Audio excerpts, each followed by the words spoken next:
Anneau vert. Et après RMC, Tous les podcasts d'RMC, partout, tout le temps. Allez, bonjour à tous et bienvenue sur cette nouvelle vidéo. Nous allons essayer de comparer un petit peu les deux engins. Alors là n'est pas de dire quel est le meilleur, quel est le best. Tiens, oui, j'ai déjà abîmé un truc. Quel est le best, quel n'est pas le best. Enfin, je vais essayer de vous donner aussi des points de comparaison de manière à faire un choix aussi de votre côté. On va parler du prix, on va parler de la qualité, on va parler des options, ceci et cela. Dans un premier temps, donc ça risque d'être un petit peu long parce que du coup il y a pas mal de choses à voir, surtout que bon, il y a ces deux engins différents, ils se complètent parfaitement bien, et du coup ça va ajouter de la difficulté aux éléments de comparaison. Tout d'abord, premier point, comme ça sera clair et net, le TRX4 est un meilleur franchisseur, et je trouve personnellement, niveau qualitatif, pour le moment, je le sens un peu mieux. C'est-à-dire, j'aime bien le poids. Après, peut-être que mon jugement est erroné parce que je suis très fan du TRX4, que ça fait longtemps que j'attendais mon Defender, que voilà, j'ai mes yeux qui pétillent un peu au niveau de Defender. Mais voilà, sur certains trucs, je dirais ne serait-ce que le poids. L'application qu'on peut mettre sur la voiture, le système Traxxas là. Voilà, c'est tout. Et puis c'est un engin beaucoup plus cher. Bon, voilà, c'est ça aussi qui va jouer en la faveur du Sherpa. Le Sherpa, lui, il est moins cher. Alors quand je dis plus qualitatif le TRX4 que le Sherpa, ça ne veut pas dire que le Sherpa est pas de qualité. Le Sherpa, il a énormément de détails, vendu complet. Et ça, c'est un gros point positif pour le Sherpa. Il est vendu complet avec un bloc d'accessoires, une radiocommande 6 channels que j'ai là, radiocommande 6 channels de chez Apsima, la CR6S, avec les diffs, donc les ponts, ils sont débloquables comme le TRX4, exactement de la même manière, d'origine tout configuré parfaitement comme si c'était un full option. Et là c'est là où le Apsima Sherpa est au-dessus finalement, parce que même si c'est pareil pour le TRX4 Defender, lui d'origine par exemple il n'a pas les LED. Bon, ça fait un point négatif, puisqu'un kit LED sur un Traxxas TRX4 c'est 100 balles. Le Sherpa lui il les a direct. Ça c'est un point positif pour une personne qui veut acheter un crawler. Voilà, c'est pour ça que c'est compliqué à les différencier. Ensuite, niveau détail de carrosserie, bon, Defender, d'accord. Il y a l'âme du Defender, mais on tape sur du Jeep Rubicon là, du côté du Apsima.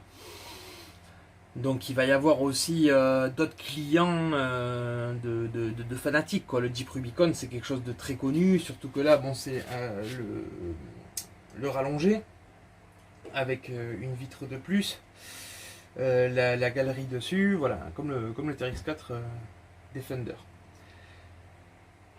On va continuer côté esthétique. Le TRX4 Defender n'a pas les petites poignées d'origine en plastique. C'est subtil, mais le Sherpa les a. C'est plein de choses comme ça. La petite échelle, on a une petite échelle de ce côté. Les élargisseurs de voie sur la carrosserie, bon, ben ça fait partie du truc. Voilà, donc niveau finition, le Jeep Rubicon gagne parce que d'origine le TRX4 n'a pas toutes ces petites options que j'ai moi. Voilà, d'origine le Sherpa est gagnant, c'est clair, hein. Après voilà, côté cœur, Defender. On va ouvrir les machines et c'est là où ça va être difficile pour moi d'admettre certaines choses. Le Sherpa, TRX4. Voilà. Hop. Bon. On va pousser les carrosseries. Je vais la mettre là. C'est là où je trouve que le Apsima Sherpa va tirer encore une épingle du jeu. C'est juste très plaisant.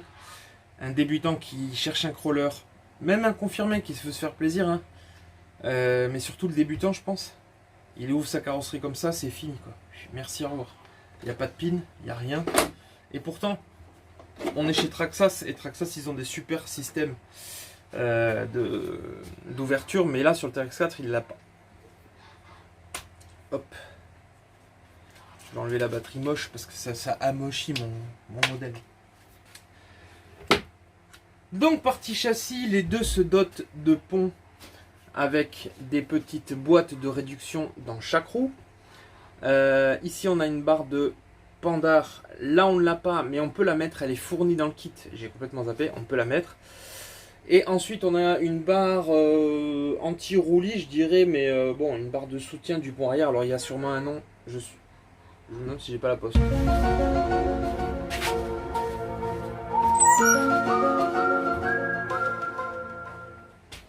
Bon, petite hallucination auditive, on est bien? Ça va mieux.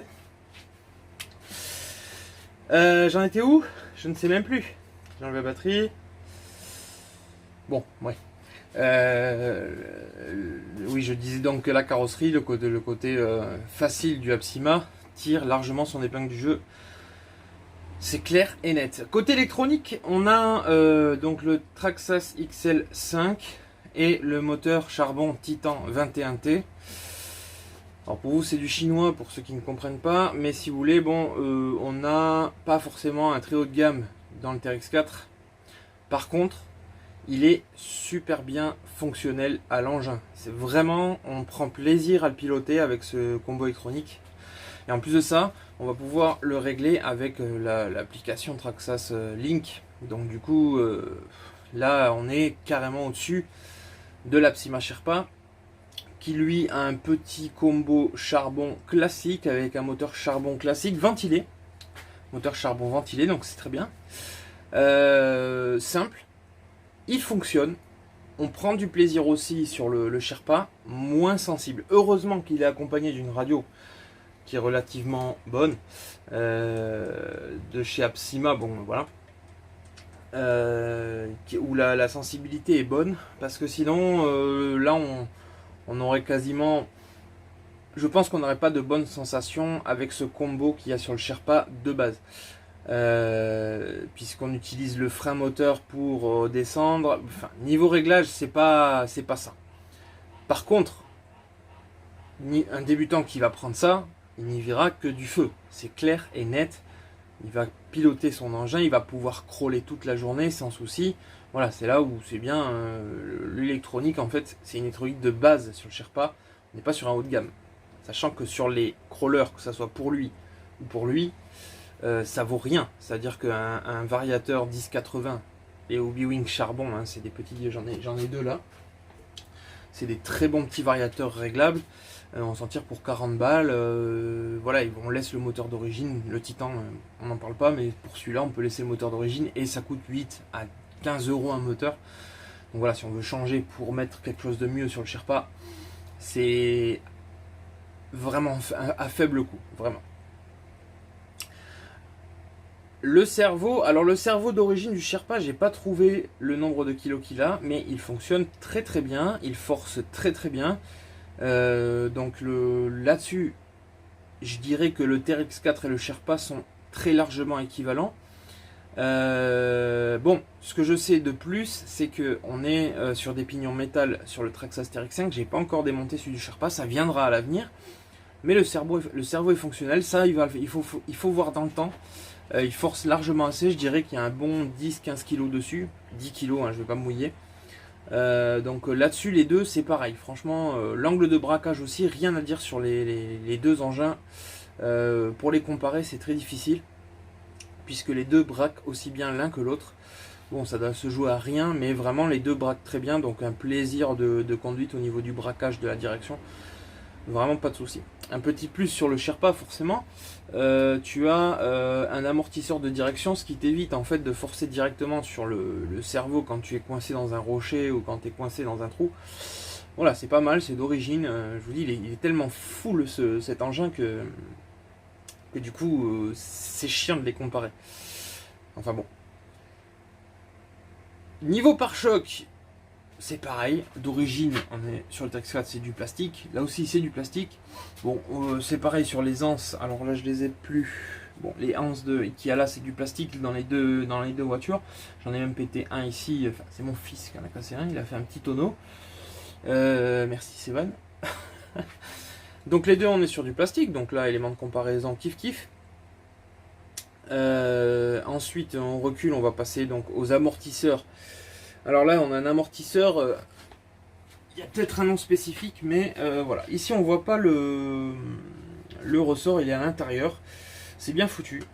Et ici, les amortisseurs du Traxxas TRX4 qui fonctionnent à merveille encore une fois. Donc les deux fonctionnent très bien. RTR, par contre, celui-là, je dirais que le TRX4 RTR a plus de réalisme dans les amortisseurs que le Sherpa. Le Sherpa, lui, il est un peu plus rebondissant. C'est peut-être ce que cherchent plus les gens dans le crawler, un truc un peu plus mou. Bon, ça se règle. En tout cas, on est sur un corps en aluminium sur le Sherpa. Pareil pour le TRX4.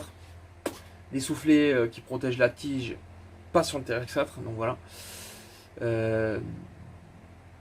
Pareil, kiff kiff. Franchement, kiff kiff pour l'instant. Malgré que on a la sensation d'une qualité sur Traxxas. Et sur le Sherpa, bah, c'est kiff kiff. Hein. J'arriverai pas à déterminer. Je préfère, pour l'instant, je préfère ceux-là de niveau réalisme. Après, il faut dire ce qui est. Ceux-là, ils sont vraiment très bien. On peut continuer sur les cerveaux, puisque là, on a exactement le même système sur le Sherpa que sur le TRX4. C'est-à-dire que chez Traxxas, il existe deux modèles. Le TRX4 Sport, sans les cerveaux qui débloquent ou bloquent les ponts. Et le TRX4, comme le mien, donc VXL, je pense. Je vais dire des bêtises, mais bon. Il y a deux cerveaux qui vont permettre de bloquer et débloquer les ponts. Et c'est là où c'est très hallucinant. Le Sherpa, lui, d'origine, il a deux cerveaux montés dessus, prêts à débloquer ou bloquer tes ponts. Ça, c'est ouf. Donc, ils sont là.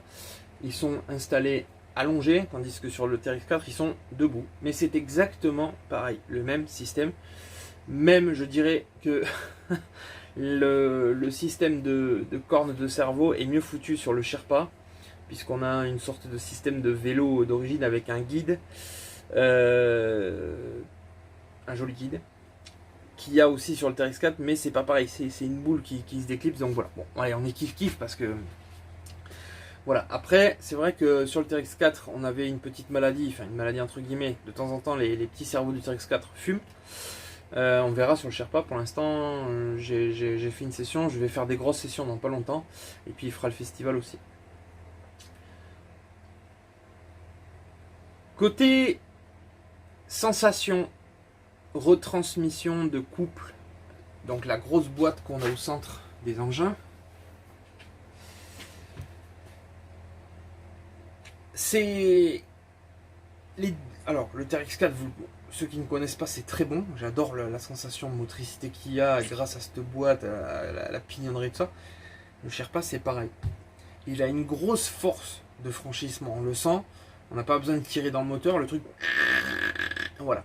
Et je dirais que j'arrive pas à voir la différence de force, de motricité dans les quatre roues, puisque les deux sont vraiment bien foutus, celui du Sherpa aussi. Donc voilà. Là, je peux pas dire oui, l'un ou l'autre, autant je peux te dire sur des suspensions, sur des machins, mais là, c'est kiff kiff.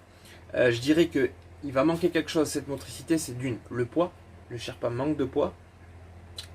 Et secondo, les pneus qui soit ils sont bons et on n'a pas assez de poids, soit ils glissent un petit peu trop. Pourtant, je suis étonné de voir que peut-être qu'il manque un petit peu de tendresse de gomme collante. Les pneus d'origine, peut-être un peu trop fermes. Voilà, donc le Sherpa, je l'ai déjà dit dès le début, il manque un petit peu de poids. Il faut l'optimiser avec du poids, donc peut-être mettre des pièces en alu, travailler sur le poids avant, un petit peu comme le TRX4, il faut travailler un petit peu sur le poids, mais bon, il a une meilleure motricité grâce à ses pneus un peu caoutchouc mou tout mou, là, silicone. On a un bon pneu aussi, hein, chez Absolima, vraiment, c'est un bon pneu, mais il manque de motricité. J'ai pu le voir sur mon terrain à moi, sur certains passages où le TRX4, lui, il va motricer, mais le blême, c'est que mon TRX4 est un petit peu lesté. Donc voilà. En tout cas, le TRX4 passe, et lui, pour l'instant, sur certains endroits, il a tendance à patiner. Manque de poids, simplement. Donc il faudra avoir une fois lesté. Là, je vous parle des engins RTR, c'est-à-dire sortis du carton. Et peut-être pas trop pour le TRX4 parce que je suis lesté devant. Mais bon, je vous dis à peu près, c'est déjà pas mal. Donc le Sherpa a des pare-boues, et ça je trouve ça génial. Le TRX4 n'en a pas. Ça c'est d'origine, c'est des pare-boues qu'on a. Ça s'achète aussi pour le TRX4, c'est une option encore en plus qui est montée sur le Sherpa. Des petits pare-boues en Lexan, c'est excellent. Ça vous protège un peu des éjections de boue quand vous passez dans les flaques et tout ça. Donc ça c'est juste fabuleux. Sur le TRX4 on a donc les deux grandes barres de châssis classiques. Je vous l'avais dit dans l'unboxing, sur le Sherpa, lui, il a une barre bien épaisse, pas creuse et pleine d'aluminium qui traverse tout le long du châssis. Ça, c'est fabuleux, donc c'est pour ça que ça fait encore un point en plus. Il aura sa clientèle. Le Sherpa, c'est certain qu'il aura sa clientèle, sachant qu'on est dans un budget inférieur au TRX4. Il va y avoir la clientèle Sherpa, ou alors les gens de TRX4 vont dire non, non, c'est mort, moi je veux aussi le Sherpa, il faut que je... C'est clair, il demande de l'optimisation, mais alors il est complètement full. Sur le Sherpa, encore une fois, on a un support moteur en aluminium. Sur le TRX4, c'est pas pareil. C'est pas le même système. Là, vraiment, on a un support moteur à glissière, comme dans les Buggy 1/8. Donc c'est facile à régler, facile à démonter. C'est super, quoi.